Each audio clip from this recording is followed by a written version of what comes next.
Customer கம்யூனிகேஷன்ல நாம பண்ற ஒரு பெரிய தவறை பத்தி தான் இன்னைக்கு வீடியோல நான் சொல்ல போறேன்.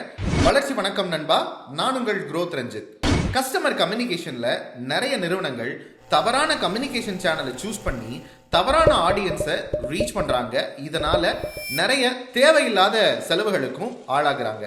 இதை எப்படி சரி பண்ணலாம் அப்படிங்கிறதுக்கு ஒரு சிம்பிளான கான்செப்ட் உங்களுக்காக நான் ஷேர் பண்ண போறேன். கஸ்டமர் கம்யூனிகேஷனை இம்ப்ரூவ் பண்ணணும் அப்படிங்கிறப்ப ஒரு 3 விஷயத்தை பார்க்கணுங்க. ஒன்று, இன்னைக்கு இருக்கிற ட்ரெண்டிங்கான கம்யூனிகேஷன் சேனல்ஸ் என்ன. அடுத்து, உங்களோட கஸ்டமர்ஸ் எந்த கம்யூனிகேஷன் சேனல்ல ஆக்டிவா இருக்காங்க, அந்த சேனல்ஸை உங்க கஸ்டமர்ஸ் எப்படி பயன்படுத்துறாங்க.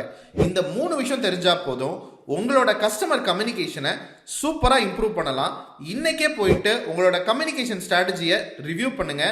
நான் உங்களுக்கு உங்களோட கஸ்டமர் கம்யூனிகேஷனை எப்படி இம்ப்ரூவ் பண்ண முடியும் அப்படிங்கிறத கமெண்ட்ல சொல்லுங்க.